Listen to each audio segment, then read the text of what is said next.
Hello fellow Samakians, ICCS Sunwolf here, back with another video. In today's video we are looking at Destiny tactics. It has been so long since we've done a video on the Dragon Chest. Even some of the more recent, by more recent I say like when I did Silmac last, and I just have those out there to fill dead space, but when I last did Silmac, I didn't even do it on the Dragon Chest when I did a card reveal. But today, we're doing the first official card reveal of Destiny Tactics because it's time. I've been working, I've been working a lot on this game, trying to make sure that it's good, doing a bunch of play testing. If you've seen any of the more recent videos, I've already talked about this in detail, but here's some older cards of Destiny Tactics. Back in the previous videos for the game, like years and years and years ago, this is what my draw up of them were, with cities and units with speed and health and like attack and defense and like resources. It was very convoluted. The game has been simplified quite a lot, while still keeping a lot of those tactical decisions that is the kind of the core strategy of the game. Before I hop into the card reveal, though, I wanted to say hello. If you're a returning viewer, welcome back. It's been a very long time. We're back with the Dragon Chest, as I said before, and I have been super excited to do this video for a while now. If you are new to the channel, welcome. I hope you enjoy your stay. Yeah, I don't want to waste any time, so let's jump right in. Right before I reveal these, though, I do want to say just a couple of quick things regarding this. The first thing is I had some printer issues, so these are not the official, what they will look like.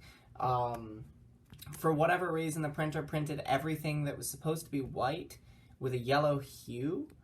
Not quite sure why that happened, but I wanted to get this video out to you guys, and I'm going away on a short vacation. We're going camping in a couple of days, so I kind of just ran out of time in order to put things together and get them reprinted. So, for your benefit, I'll flash on the screen, probably in the corner somewhere, an image of the card file that I have online that is not destroyed by yellow. And the last thing I wanted to say is these cards, they're of different types. They're the different card types of the game to give you guys an idea of how it plays and how all those cards interact with each other. Yeah, let's just jump right in. Right off the bat, normally in these videos, I start with commons and I show you a bunch of commons and go all the way up. We're going to start with the most rare card type. And that's because it's kind of important here.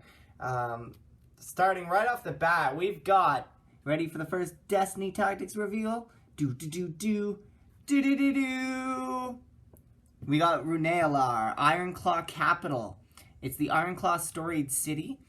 So there's a lot of stuff going on here, and because I haven't really talked about these cards in detail, I'm going to spend just a little bit of time talking this one over. So, Storied city, or any storied card, there's storied units, there's storied cities, they are basically very important legendary things in the world.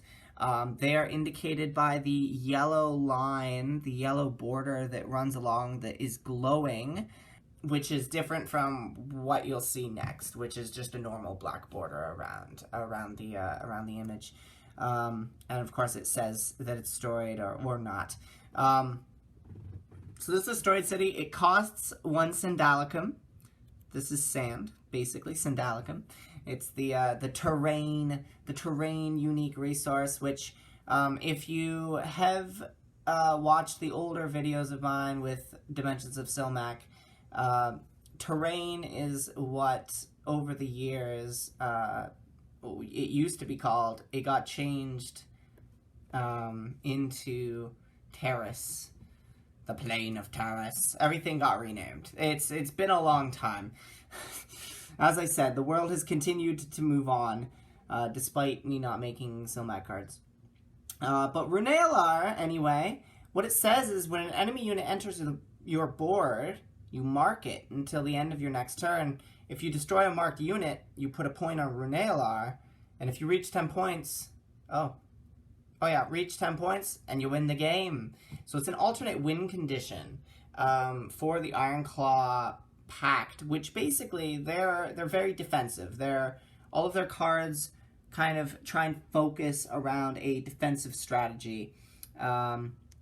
These over here, these symbols, those are fortification points, which means it can take any amount of damage. It could be 1 damage, could be 10 damage, and it will remove only 1 of the fortification points. So you actually have to chip away damaging the city before you can start dealing with its health, which is pretty heavy. And then it's got some flavor text at the bottom. Enemy units sighted. Fortify our borders. From the Ronel-lar General. Now, cities are important because they're how you play the majority of the game. You basically start the game with a city on your board. And if I didn't mention this before, you pick what board you want to play on. So usually you're going to pick the one that you build your deck around. So if you build your deck around Ironclaw, for example, you're going to pick the Ironclaw board, which is basically why I said if an enemy unit enters your board. So, because you put your board up against your enemy's board, you move units around. So other than starting with a city, you can play cities on the field, and this is the cost of that city.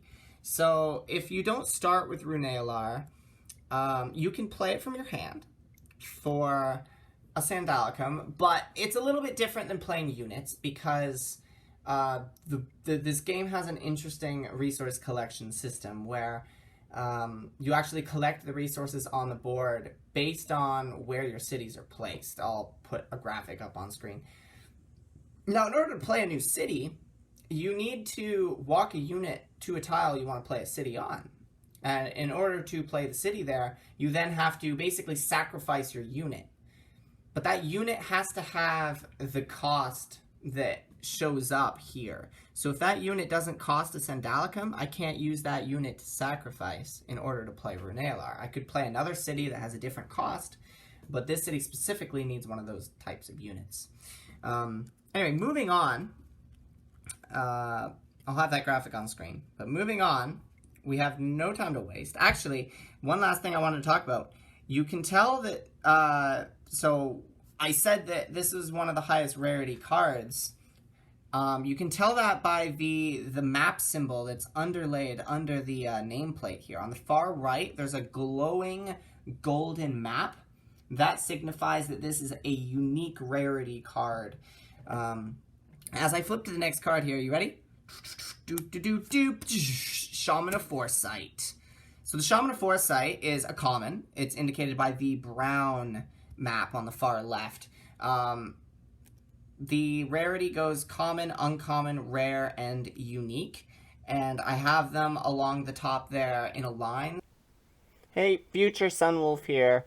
Totally forgot to mention in the video, just because of how small the text was at the bottom and the quality of how it actually printed out, I just kind of overlooked pointing out. But there is, along the bottom there, a card number and an artist name. I need to figure out how to make that a little bit bigger, make the border a little bit bigger so that it stands out a little bit more. But 4 of the 6 cards in this reveal video, I did not do the art of. I have help from somebody in my life that has been really looking forward to helping out with this. And they have put their heart and soul into drawing using this really nice pastel kind of artwork style. Shaman of Foresight is one of them. and you'll be able to tell which ones were not done by me. And if you squint, you can see the name at the bottom. Anyway, back to the video. So that if you happen to be colorblind, you can still tell kind of what the rarities of things are. But no, this is a unit. So this is the bulk of what your deck is going to end up being.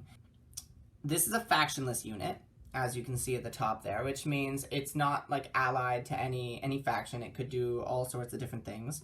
Shaman of Foresight has 1 power level and 2 movement. So what a power level is it's basically attack and health all rolled into 1. When you attack units, both units will deal damage equal to their power level to each other.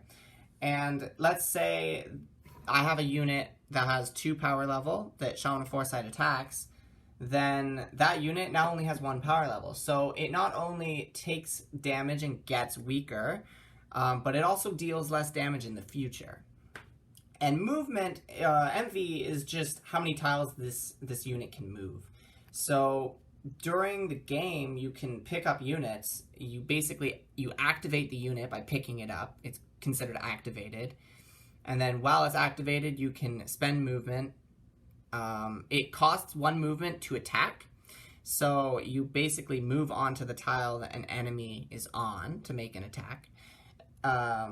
So you need to have movement in order to do that. Now, cost-wise, this is where the unit's cost is, at the top of the text box. That's 2 ether. Those are ether bottles. I know it's really small. On the image that I'll pop up, you'll probably be able to see it a little bit crisper. There. The printer is not the best that I used for this, but so it's 2 ether. You'll need to harvest 2 ether in order to play this card. And I think I mentioned this in the most previous video that I made with the gameplay of the playtest. But basically, if I have my city on the starting location, there's only 1 ether there that I can access, but I could still play Shaman of Foresight. It just takes longer.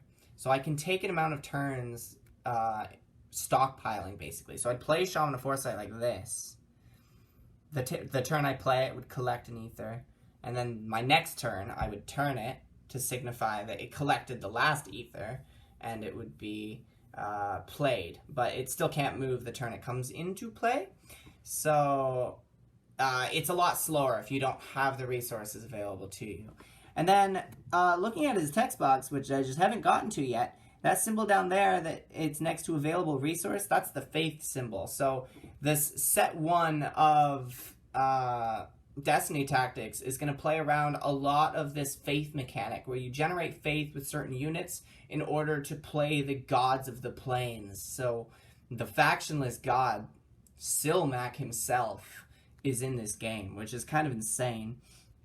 But you got activation, which, as I mentioned before, you can pick up a unit, and that's considered activated, basically. But on activation, you can look at the top card of your deck and return it to the top or place it on the bottom. So you trigger it when you activate this card.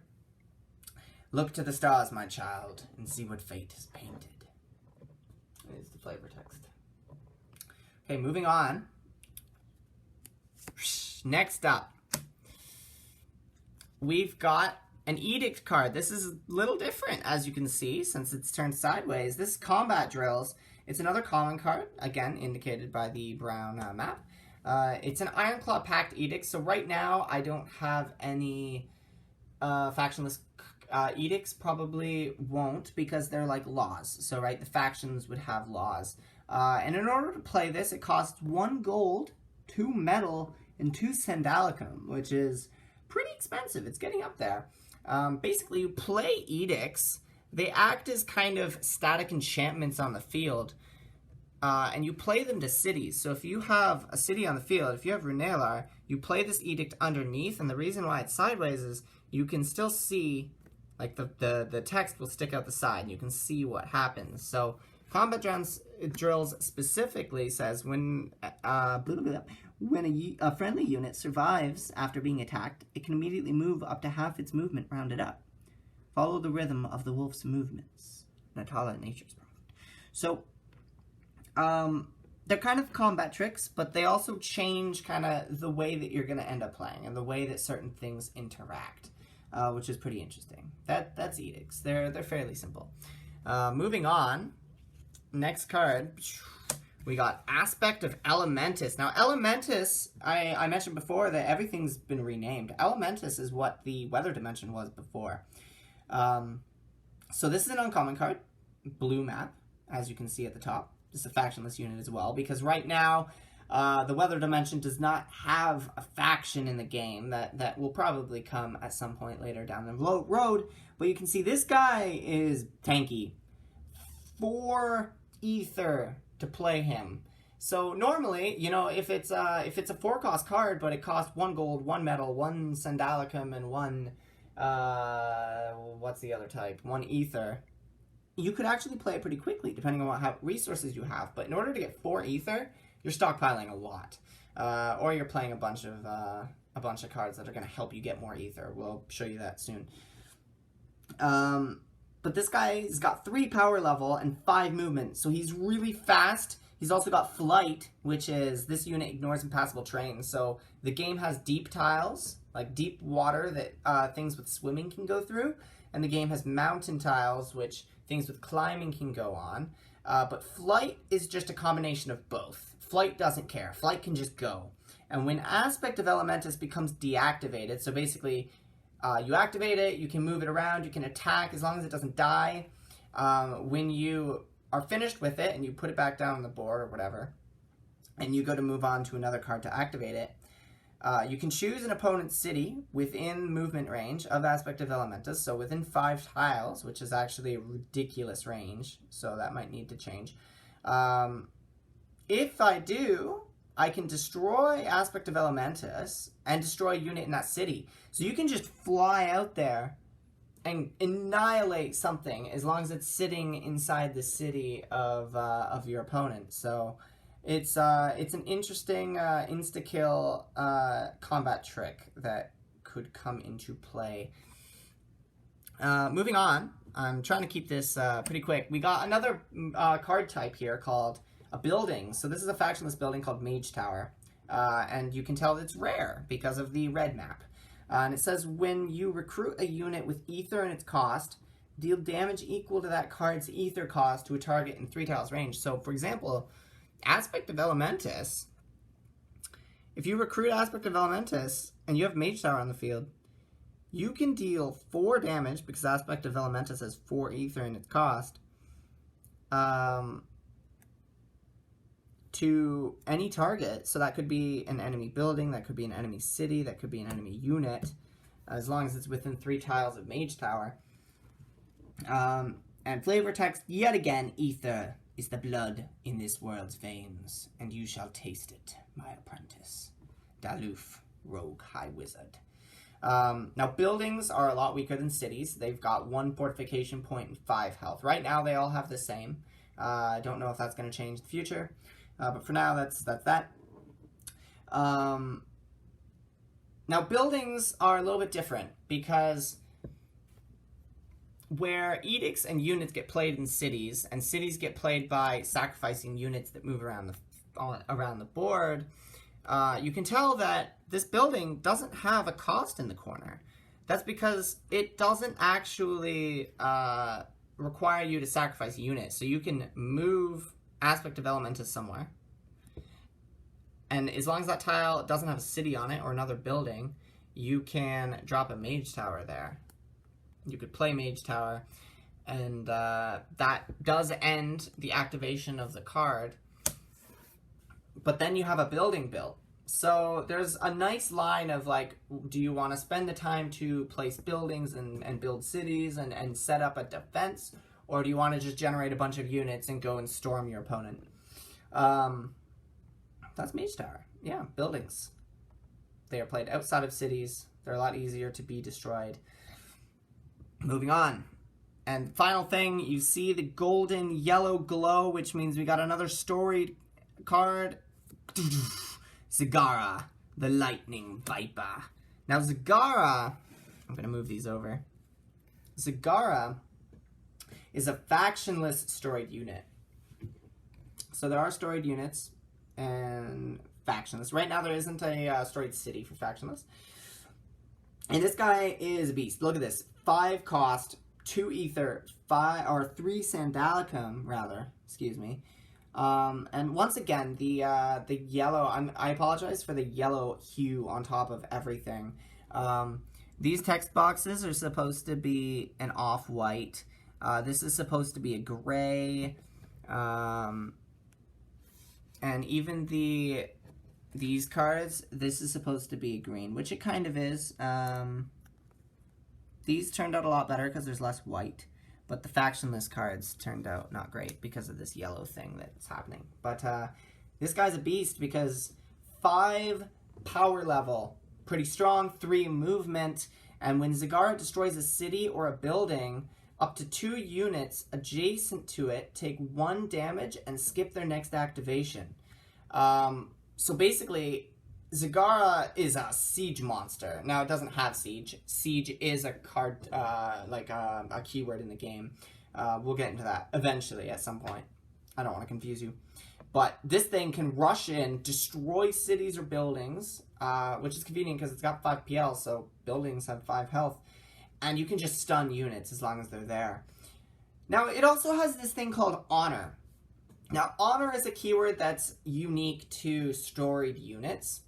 Not every Storied unit will have it, but what Honor is basically when this card dies, when it's destroyed, it is transformed into an edict. So if you remember edicts, they are sideways, they're laws inside cities. So what's interesting about Honor is because it's a Storied unit, it's remembered for the deeds that it did. The people down the line remember it. They build a statue of it in their city to honor its existence, to honor its victory in battle. And then because of that statue's existence, they carry forward something that has something to do with that unit. So Zagara's Honor specifically is when an opponent destroys a city, up to 2 units adjacent to it take 1 damage and skip their next activation. So it's a very similar effect to what it does before. Other Storied units have completely different effects that are under their kind of strategy play of the card. It doesn't always kind of mirror what their original effect is during life. But that's the cool Storied unit and what the Honor effect does. Sad it's dark. Oh well. But that's that. Look at that. We've got the first 6 cards of Destiny Tactics revealed. I hope you enjoyed. It's been a very long time since I've done something like this. Time is just dragging on here, so I'm going to wrap it up. I'm going to put a card in the top of the, I think it shows up in the right here. You can vote. If you tap on the card up here in the corner, I think it's up in here in the corner. It should pop up right about now.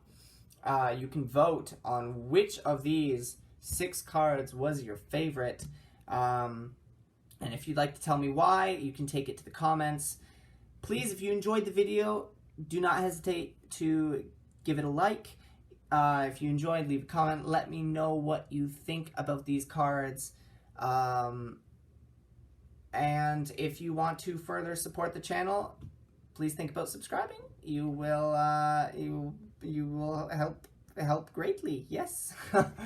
And of course, you'll be notified whenever I upload another video in the future. That just about does it. So again, I said I was going camping shortly. While I'm away, I'm going to be doing a bunch of relaxing, but also hopefully I'll be able to clear my mind and actually think of some card ideas and start making progress in the other factions. Because right now, I just have all the factionless cards built and all of the Ironclaw cards built. So I need to start on the other factions, the other 3 factions. And when I get back, hopefully I'll have enough there to put some stuff together, do more play tests, Down the line, I would like to open up the chance for you guys to join and do playtests of your own. Because the game requires a board, I've been doing a lot of research. Untap.in is not going to work for the game, unfortunately, because the game, like, absolutely needs the board in order to function. So that website's kind of built intentionally for card games that don't really need zones or boards or whatever. However, if you saw that previous video, you'd know I do have Tabletop Simulator, and I've been working on putting things onto there as well. So hopefully, down the line, I'll be able to open up playtesting through that. I am in the community Discord server a lot, kind of posting as well, and, well, we'll just look into that when we get to that point. So again, thank you all very much for watching, and I'll see you all next time under the sun. Sun Wolf is up!